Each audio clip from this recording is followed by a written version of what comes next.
Okay, we're continuing with Ayn Rand. This is number 11 of her quotes, part 11. Her first quote: an organism's life is the standard of its value. That which furthers its life is good, which threatens it is evil. Okay, Ayn Rand on child development. Well, she never had any kids, and some people would make fun of her for talking about kids, but she's real smart. Pretty much when she talks about something, she almost always knows what she's talking about. So here it is. She wrote this book called Compra Chicos, Buying Children. And what she talked about, she basically said kids should spend more time with their families than they should with schools and preschools and kindergartens. I think she's totally right. She said when children are around their older siblings or around their parents, they learn useful things because the older people can teach them something. But when you put the kids all together in the same age group, then instead of caring about learning, all they care about is survival and popularity. And none of them knows anything, so they all just waste their time with foolishness, and there's little cliques and there's bullying and all this other nonsense. So she says being in the same age group is bad for children. She says they're designed to be like in their families, around different age kids, and the older ones teaching the younger ones. All right, she says there's two different types of learning: by memorization or by understanding. Learning by understanding is for humans. Learning by memorization alone is for animals. To understand means to isolate the essentials, to establish a relationship to the previously known, and to integrate into the appropriate categories. Yeah, that's a pretty good definition of learning. Okay, here's Ayn Rand on history. She said Mussolini came into power by claiming that he was the only choice confronting Italy. Hitler came into power claiming that he was the only choice confronting Germany.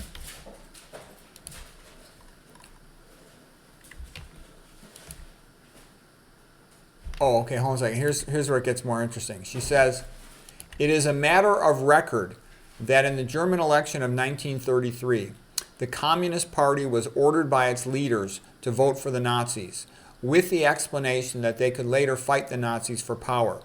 But first they had to help destroy their common enemy, which was capitalism and its parliamentary form of government.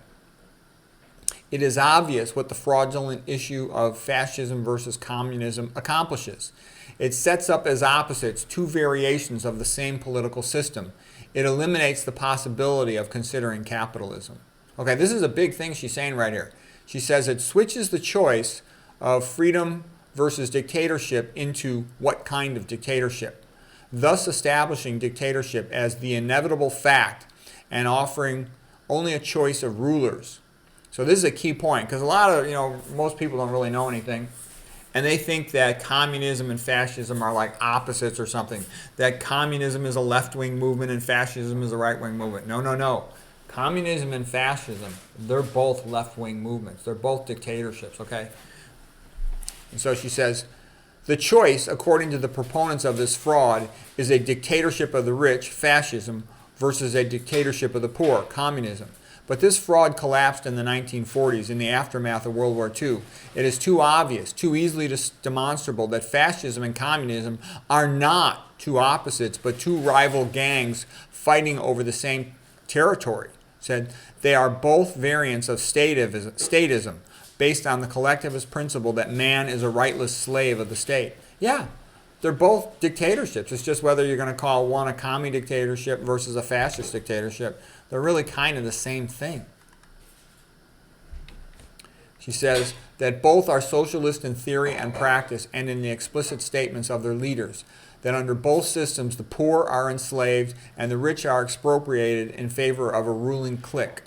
Okay? That fascism is not a product of the political right but of the left. That's an important point. That it totally is. Okay? What somebody who's like so-called right-wing is, they want freedom. Okay? They want independence. They want to be allowed to live their life free without being hassled. All right? That's what I would see as a definition of true conservatism. And basically, what do you need to be free? You need capitalism, because it's the only thing that can make you have enough prosperity to live freely. You need to have the Constitution, and you need Christian ethics. Those are the three things you need for freedom. And you're not going to have it without that. Not for long. Okay.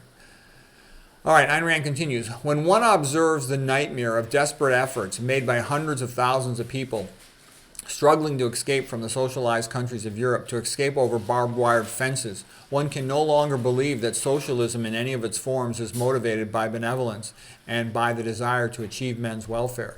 Socialism is not a movement of the people. It is a movement of the intellectuals, originated, led, and controlled by the intellectuals, carried out by them from their stuffy ivory towers into those bloody fields of practice where they unite with their allies, the executors and the thugs. Yeah, that's really what collectivism is. You know, socialism, communism. What happens is you have a couple of elites of the political party, the Communist Party, and then they stir up the unhappy masses, you know, the poor, the ignorant, and they tell them, oh, the middle class is your oppressor. Help us destroy the middle class, and then we'll all be free together. And once they've destroyed the middle class, then they're like, oh, get back into your poverty crap hole gutter, okay? We're running the show now, okay? So they just use them as useful idiots to destroy the middle class. And once the middle class is gone, then everybody's basically enslaved. That's what communism does. Fascism's the same thing. Okay, Ayn Rand, there can be no compromise on moral principles. In any compromise between food and poison, it is only death that can win. In any compromise between good and evil, it is only evil that profits. Yeah, that's a pretty good refutation of the golden mean fallacy, isn't it? Okay, next quote by Ayn Rand. She says, one finds that they have no arguments, the fascists, the collectivists, the communists. They have no arguments, no evidence, no proof, no reason, no ground to stand on. Their noisy aggressiveness serves to hide a vacuum that the argument from intimidation is a confession of intellectual impotence. And that's like the paleo-keto carnivores. They write all these nasty, rage bait, troll comments, but there's no data to support paleo-keto carnivore. There's no data to support, real data to support olive oil, all this other nonsense. Okay. Okay, Ayn Rand continues. How can one resist argument from intimidation? There is only one way, moral certainty. Truth must be one's sole concern. It is important to be certain of one's premises. It is not enough to be right. One has to know that one is right. Yeah, that's what I also see with nutrition and health topics. You have to know that you're right in order to be confident enough to stick with your position, despite the fact that you meet this sort of overwhelming peer pressure. So you have to be able to stand up to it. That's also partly why people ask me, why aren't I more soft and gentle and sweet and nice like Esselstyn or something? And I'm like, no, because I talk about a lot more subjects than he does, and I catch way more flack than he does. So I have to sort of stand my ground, otherwise I'll be crushed by all the paleo, keto, carnivore, high-fat phonies. That's where all the money and all the power is, okay? I'm just, doing this because I know it's right, but I get hardly any views. I don't get any money from this. Okay, man's rationality is his only tool for survival. Bad ideas can be fought with better ideas. To some extent, if you're allowed free speech, okay? That's why dictators and tyrants, they usually don't allow free speech. Because they know if there's free speech, eventually they'll come out looking like jerks, so they're not going to allow it. Anyways, that's it for today with Ayn Rand quotes. Hope you found those helpful.